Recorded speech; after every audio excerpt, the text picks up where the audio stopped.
데일리 브리핑. 네, 오늘은 임춘택 회계법인의 대표이신 임춘택 CPA 모시고 이야기 나눕니다. 어서 오십시오. 안녕하세요. 네. 새해 복 많이 받으십시오. 새해 복 많이 받으십시오. 네네. 네, 올해가 이 새해 맞아서 첫 번째 시간인데 이 새해 이 캘리포니아 주민들에게 영향을 미치는 각종 법률과 규정이 제정 또는 개정이 되었습니다. 그 중에서 오늘 아침에는 주로 이 세법과 관련된 변화를 좀 알아봤으면 좋겠습니다. 자, 이 고용주와 피고용인 모두에게 관심이 되는 최저임금 어떻게 변화가 될 예정이고 또 다른 동료 직원들의 급여 스케일도 이 공시를 해야 되는 건지 좀 뭐 여러 가지 좀 질문이 좀 있겠네요. 예. 그 앞에 먼저 말씀드린 것을 좀 설명드리면은 네. 많은 그 법률이 작년에 제정되지만은 그 시행은 거의 금년 1월 1일부터 그렇죠. 시행이 되거든요. 그 중에서 우리가 뭐 일상생활에서 많이 바뀌는 것들은 형법이랄지 민법이랄지 이 상법은 많이 바뀌는 게 거의 없고 네. 제일 많이 바뀌는 것이 뭐 교통법규, 그다음에 생활에 관련된 법규, 그다음에 가장 신경을 써야 되는 세법이 많이 바뀌고 개정되고 있습니다. 네. 작년 같은 경우는 지난 3년 동안에는 수없이 많은 정부의 지원 정책이 많았죠. 뭐 간단하게 이야기하자면은 언임플로이먼트 수당 같은 것도 진짜 많이 줬고, 많이 줬죠. 네.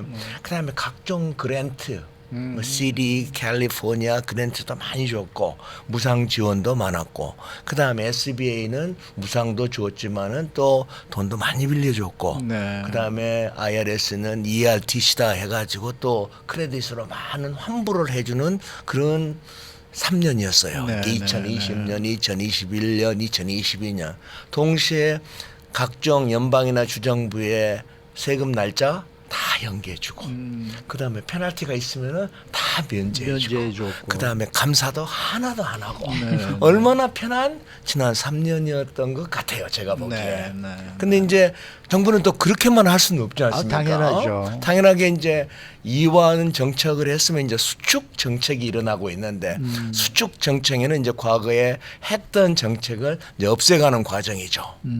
지금도 많은 분들이 금년들은 무상으로 내온 거 없습니까?라는 질문을 많이 해요. 과거에 받아본 적 있으신 분들은. 네. 그래서 아이고 그건 기대하지 마십시오. 지금은 내가 보기에 이제 수축하는 정책이니까 돈을 빨아들이고, 그다음에 정부가 인트레스트를 올려가지고 자금을 회수하는 정책으로 쓰고 있습니다. 지금은 크게 기대하지 마십시오. 기대했다가 못 들어오면은 그 섭섭한 마음이 있는데 처음부터 기대 안 하는 게 좋습니다. 저는 그렇게 말씀드리거든요. 작년 8월 22일 날 Inflation Reduction Act라고 저도 네, 여기 와서 네, 몇 번에 걸쳐서 그때 이야기를 했습니다만은 그 법안에는 앞으로 10년 동안 IRS에다가 특별 지원금 850억 불을 풀어줬어요. 네. 그 돈 가지고 IRS 에이전트도 많이 뽑아라. 그 1년에 10,000명씩 막 이렇게 해가지고 앞으로 상당 부분 뽑을 거고, 두 번째로는 IRS가 굉장히 컴퓨터가 업데이트 되어 있는 것처럼 보이지만 많은 분들이 제일 늦게 되어 있어요. 역설적인 거죠. 근데 거기다 대고 800억 불을 가지고 현대화해라. 그래서 쟤들이 제일 겁나는 게 AI에다가 엄청난 투자를 할 거예요. 그러면은 앞으로 감사가 네. 대표님, 핸드폰님. 감사가 나온다. 알람. 네. 그러면은 감사가 나오는 것을 보통 1, 2년치 감사만 가지고 너 세금 보고가 얼마 됐으니까 더 내라 하는 이야기만 나오지만은 AI면은 10년, 2년, 20년치를 컴퓨터가 조정을 해서 보는 거예요. 예. 그동안에 뭐 이 사람 집도 사고 팔고 여러 가지 많이 했는데 돈은 다 어디로 갔냐? 라는 질문도 할 수도 있고요. 지금은 아무것도 없다 그러는데, 아니 옛날에 엄청난 집이 팔고 사고 하는 기록을 다 가지고 있는데 당신 어떤 이야기를 하고 있어? 라고 이야기할 수 있는 무기를 AI로 장착을 한다면 네. 꼭 나와가지고 선택을 해서 나와서 감사를 하는 것보다는 AI가 미리 한번 필터링을 하고 가능성이 높고 한번 잡으면 돈을 많이 거둘 수 있는 사람들을 예를 들자면 집중적으로 공략을 하면 돈을 많이 버는 거죠. 감사를 형식적으로 할 겁니까? 자기들도 당연하죠. 돈이 들어가니까. 아니, 감사를 하면서도 그 다 돈을 투자를 해서 하는 거니까 돈을 벌어야죠. 그래야죠. 목표는 안 세우죠. 그렇게. 어. 근데 뒤로 가면은 그렇게 해서 연간 한 2천억 불을 벌겠다라는 그런 발표까지 8월 22일 날 했으니까요. 큰일 났네. 네. 그래서 금년도에는 세금이 작년도에 비해서 막 엄청나게 변화한 게 아니라 잘잘한 것들은 많이 변했지만 예. 큰 윤곽으로 변한 것은 그렇게 많지는 않다. 제가 그렇게 설명드릴 수가 있고 금년 들어서 이제 최저임금이 굉장히 많은 이슈예요. 많은 맞습니다. 이슈예요. 맞습니다. 그래서 지금 현재 최저임금은 캘리포니아는 15불 50, 26명이 많냐 적냐 그 구분 없이 이제는 전부 다 15불. 그러면 캘리포니아는 15불 50인데 LA 카운티는 얼마냐? 15불 96센트. 네. 그다음에 LA는 얼마냐? 16불 04센트. 그다음에 뭐 이런 것들이 또 CPI에 따라서 올라가니까 금년 7월에는 또 약간의 변화가 있으리라고 그럼 봐요. LA 카운티에 맞춰야 되나요? 캘리포니아주에 맞춰야 어디에 되나요? 그 비즈니스를 하느냐에 따라서 네. 높은 거에 맞춰야죠. 높은 것에 높은 맞춰야 돼. 낮춘 게 맞춘 게 아니에요. LA 카운티에 포함되어 있는 소속되어 있는 LAC라고 그러면은 C를 맞춰야죠. 16불 4센트에 맞춰야 16.4센트. 무조건 높은 네. 쪽으로 가야 돼요. 네. 그리고 옛날에는 내가 뭐 레디오 코리아에 입사를 하고 싶다 그러면 내가 받는 임금이 중요한 건데 네. 매니저는 얼마를 받소? 음. 그 밑에 팀장은 얼마를 받소? 하는 것까지 그 인플루이한테 공시를 해야 될 법이 또 생겼어요. 네. 글쎄 그랬다면서요. 예, 그러니까 이제 인플루이로 거기에 들어가고 싶어하는 사람은 좋겠죠. 아, 내가 몇 년 있으면 내가 매니저도 되고 부사장도 되고 그럼 얼마를 받겠다고 하는 거 좋겠지만은 인플루이오의 입장에서는 나의 모든 걸 또 알려주는 것이 꼭 좋은 일만 아니기 때문에 그런 것은 장단점이 있는 것 같아요. 인플루이오와 인플루이는 임금이 오르면 인플루이는 좋아하죠. 인플루이오는 부담스러우니까 좀 그러죠. 그래서 함부로 잘못 말하면은 한쪽에 치우칠 수도 있으니까 그건 좀 신경을 좀 더 써야 되지 않을까 하는 생각이 듭니다. 네. 네. 이렇게 되면은 그 직원들의 월급이요. 공무원 호봉제 있잖아요. 호봉제처럼 아마 이렇게 정리가 되지 않을까 싶어요. 뭐 그럴 수도 근데 있죠. 그죠? 그럴 네. 수도 있죠. 그러니까 그 사람의 능력에 의해서 내가 저 사람을 조금 더 줘야 되겠다 뭐 이런 거는 지금 문제가 생기겠네요. 아이고 근데 이제 어떤 문제가 있냐면 나만 좀 이뻐서 우리 이현지 앵커님만 우리 사장님이 팍 올려주잖아요. 야 비밀이다. 네. 근데요 하루 이틀 지나면 다 알아요. 그러면은 그 직원들에게 특별히 그 한 사람만 지목해서 특별 보너스를 준다거나 아니면 성과급 같은 거는 그건 다 줄 수 있어요. 다 줄 수 있는데 네네. 꼭 동일하게 줘라 하는 법은 없어요. 그래야 근데 능력이 이게- 개발이 되죠. 근데 이제 그게 이제 밝혀질 가능성이 높아진다. 이게 밝혀졌을 경우에는 못 올라간 사람이 기분 나쁜 일을 어떻게 해결하느냐. 그러니까 그 HR은 굉장히 보완이 많이 필요한 부서입니다. 그렇군요. 자, 그러면 이제 종업원 급여세가 있는데요. 급여세는 어떤 변화가 있을 예정이고 또 캘리포니아 주 정부에 내는 세일즈 텍스의 세율에는 변화가 없다고 들었어요. 예. 그런데 세일즈 텍스에 관련한 감사는 더 많아질 것이다 이런 예, 얘기가 그러다 있습니다. 보니까 이제 페이롤 텍스는 우리가 예. 지금 현재 6.2%가 소셜 시큐리티의 베이스, 예. 1.45%가 메디케어에 관련 베이스거든요. 예. 그렇죠. 그 7.65는 지난 제 기억으로는 한 30년 동안 하나도 안 변했어요. 예. 레이트는. 근데 베이스 어마운트가 있어요. 예. 뭐 5만 불까지는 7.65다. 6만 불까지는 7.65다. 요 베이스는 해마다 올라갔어요. 내년도는 보니까 16만 불까지는 소셜시큐리티 텍스를 다 내야 돼. 그럼 16만 불 넘은 산 사람 없냐? 그러면 안 내도 되고. 네. 또 도중에 브레이크가 있기는 하는데 일반적으로는 업투 16만 불까지만 내면은 거기에 비례해서 소셜 시큐리티를 주고 거기에 비례해서 65세가 되면은 메디케어를 주는 시스템인데 그러다 보니까 세율을 올리기가 얼마나 어렵습니까? 그러니까요. 지금 30년 동안 한 번도 안 올랐는데. 예. 맞아요. 그러다 보니까 아까 지난번에 말씀드렸지만 어드벤티 C를 만들어 가지고 이렇게 바꾸고 저렇게 바꾸고 하는 개혁이 이루어지고 있지 않았나 생각이 듭니다. SDI라고 하는 스테이트가 걷는 세금이 있어요. 네네. 여태까지 그게 2022년도까지 1.1%였는데 이게 이제 금년 2023년도는 0.9%로 조금 내려간 내리고 거네요. 있는 건데 그게 그러니까 해고당하거나 그럴 때 저 아니 해고 당하는 것은 디스빌리티 인슈런스죠. 그렇죠. 이게. 해고 당했을 때는 unemployment 맞아. 인슈런스고 이것은 SDI라고 하는데 이제 장애를 당하거나 맞아. 다쳐가지고 만들 때 여자분들이 제일 많이 받는 급여가 SDI에 임신했을 때 네. 제일 주정부에서 많이 받는 프로그램이에요. 그러니까 1.1%에서 0.9%. 그리고 캘리포니아의 세일스 텍스는 조사해본 바에 의하면 그다지 변한 것이 없어요. 우리가 지금 각종 세일스 텍스가 뭐 9.5%다, 10.5%다 그러면은 그 10.5%를 그냥 뭐 한 군데서 다 가져가는 게 아니라 6%는 캘리포니아 주정부가 가져가고 그 다음에 시리가 한 1.25%를 가져가고 디스트릭이라고 해가지고 여러 가지 그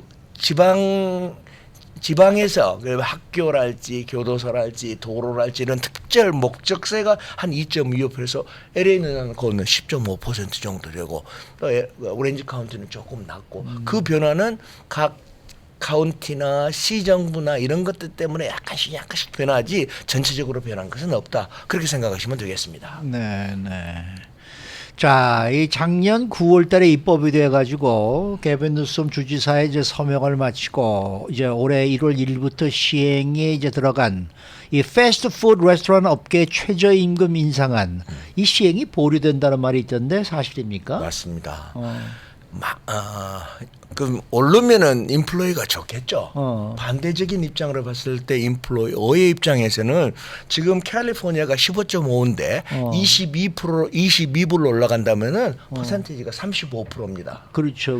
그러니까 패스트푸드 업계가 총 집결해서 어마어마한 돈을 모아가지고 캠페인을 벌려서 이건 너무하지 않냐. 지금 옛날에는 빅맥 5불이면 먹었던 시대가 지금 다 10불이 넘었어요.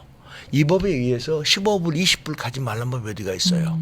그러면 최저 서민들의 기본 가장 아끼는 그 빅맥이나 맥도날이 이렇게 올라가 버리면 안 되지 않냐. 그래서 많은 분들이 법이 금년도에 실시가 될 건데 작년에 통과되고 난 다음에 며칠 후에 서명을 벌린 것이 100만 명이 이미 서명이 넘어서 버렸어요. 네. 그러면은 템포라리는 내년 2024년 11월에 대통령 선거와 기타 선거를 많이 하지 않습니까? 그때 주민투표에 붙일 때까지는 시행이 보류가 된답니다. 근데 이것을 기대했던 사람들 중에서 많은 분들은 그냥 어마어마한 어플리케이션이 맥도날드에 많이 들어와 있대요. 앞으로 나는 그 맥도날드를 잃었겠다. 22불이로. 그러면 이제 풍선 효과가 있는 것 아닙니까? 네. 거기로 다 올라가면은 로컬에서는 안 지켜도 될 수 있는 사람들이 사람을 못 가면은 올릴 수밖에 없지 않습니까? 22불 좋아야죠. 22불은 아니라도 하더라도 네. 19불, 20불까지 주어버리면은 로컬 업계는 참 견디기가 어렵지 않겠는가 하는 그렇죠. 생각이 들어가지고 다행인 것은 그래도 미국은 법이 또 그렇게 만들어졌다 하더라도 또 이런 방법으로 연기하고 다시 그때 법이 통과되면 또 실시하겠지만은 그건 이제 그때 가서 봐야 되겠죠. 자, 그러면은 요즘 젊은 층 사이에 인기리에 출시된 이 각종 송금 앱을 통해서 거래되는 송금액 그리고 개인정보 이것들이 뭐 IRS에 보고를 해야 된다는데 이것도 또 예, 지금 가장 관심이 좀 많습니다. 저도 뭐 벤모도 쓰고 젤레도 쓰고 애들하고 같이 놀이도 하고 그다음에 너 브라질이 일 것이냐, 그다음에 아르헨티나가 일 것이냐, 한국이 일 것이냐 이렇게 해서 하고 돈을 주거니 받거니 아주 손쉽게 하고 있는데 그런 이제 큰 단체에 돈이 왔다 갔다 하는 흐름을 잡는 것이 누굴 겁니까? 세무당국이죠. 그렇죠. 거기를 통해서 또 어떤 분들은 또 비즈니스를 하는데 또 거기를 통해서 돈을 받는 사람들도 있어요. 그렇죠. 이런 사람들을 그 IRS를 모르겠습니까? 그러니까 기본적으로 돈을 서로 주고받고 비즈니스에 관련된 600불 이상은 보고를 하는 기존 법이 있어요. 1099 맞습니다. 법이라는 게 있는데 이걸 확대해가지고 하는데 예외 조항으로 당분간까지는 200건 이상을 주고받는 것. 연에 한 2만 불 이상 되어 있는 회사들만 보고하도록 되어 있는 법을 2022년 연도 말에까지는 600불 이상 된 것까지 보고를 하라. 그래 놓으니까 이게 이제 난리가 난 거죠. 이거 봐라. 투명하게 한다는 건데 거기에 실질적으로 비즈니스에 관련된 것이고 개인적인 관련돼 있는 것에 대해서는 구분을 누가 하느냐. 그렇죠. 그죠? 네. 그러다 보니까 굉장히 혼란이 나오다 보니까 그걸 정부가 인식한 IRS가 그래 연기를 12월 31일까지 보고하는 것을 2023년도 말까지 연기를 하겠다. 그 사이에 어떤 법을 더 보완을 연구를 해보겠다. 하고 네. 보완해서 국민들의 사생활에 대해서는 사생활에 침해하지 대해서는 않고. 그 영향을 미치지 않도록 하겠다고 하는 것들이 지금 생각 나오기 때문에 당연한 건데 이게 많은 분들이 내가 돈을 주는 것에 대한 보고냐? 받는 돈을 것에. 받는 것에 대한 보고냐 조심해야 돼요. 네네. 모든 것은 돈을 받는 기준이에요. 받는 기준. 그렇겠네. 그 받는 기준에 대해서 그것이 택사블 인컴이냐 아니냐 하는 것이 관심이죠. IRS가. 예. 주는 거에 대해서는 I don't care. 그걸 좀 그렇습니까? 아셔야 돼요. 아. 많은 분들이 내가 줄 수도 있고 돈을 받을 수도 있잖아요. 예. 그 받는 기준으로 예를 들면 1099K를 내년 연말부터는 발행한다. 또 그때 가서 법이 완벽하게 또 되지 않으면은 베이비 저는 좀 연구해서 이 실상화 그러니까 이게 이제 비즈니스의 세금을 탈루한 걸 방지하기 위한 입법이지만 네. 실생활에 많은 장애를 주면은 그건 또 바람직한 일이 아니지 않습니까? 그렇죠, 그렇죠. 연구를 해야 되지 않겠냐 그런 생각을 많이 합니다. 네, 질문 하나 주셨는데요. 2년 전에 세금 보고할 때 회계사가 진로로 페이하라고 해서 그렇게 했는데 그거는 괜찮습니까?라고 하셨어요. 그러니까 2년 전 것은 예. 아까 그 이셈션에 의해서 보고 안 해도 안 아무것도 문제가 없는데 네. 앞으로 지금 이 12월 31일까지 600불이라는 조건으로 해서는 보고를 해야 되지만은 예. 앞으로는 내년 말까지는 내년 말까지는 어떻게 될지 괜찮습니다. 잘 몰라요. 근데 예. 내가 보기에는 참 어렵겠다. 그 법을 만드는 게 어렵겠다는 생각이 들어요. 왜냐하면 일상생활의 편리함을 위해서 만들어 놨는데 전부 다 비즈니스의 택사블 인컴만 잡아야 되지 내 개인 간의 거래까지 전부 다 노출되고 뭐 야 너 10만 불에 뱀모로 왔다 갔다 했는데 이 돈이 뭐야라고 물어보면은 그 돈은 이렇게 해서 줬고 저렇게 해서 줬고 어머니한테 줬고 뭐 줬고 하는 것을 내가 다 밝혀야 될 의무를 가지고 있으면은 얼마나 불편한 일입니까? 그렇죠. 모든 사람한테 불편한 일은 IRS가 하지 않지 않겠나? 저는 그렇게 좀 추정을 합니다. 세상이 근데 점점 까다로워져요. 그렇죠. 네. 특히 또 컴퓨터가 많이 발달되어 있으니까 그 말이에요. 컴퓨터에 딱 걸려 있으면은 그 자료가 먼저 IRS의 웹사이트에 앉아 있어요. 내가 보고하기 전에. 그 미국에서 보면은 공짜 돈 받았다가는 꼭 나중에 꼭 탈나더라고요. 수고 많으셨습니다. 감사합니다. 네, 지금까지 임춘택 회계법인의 대표이신 임춘택 CPA와 함께했습니다.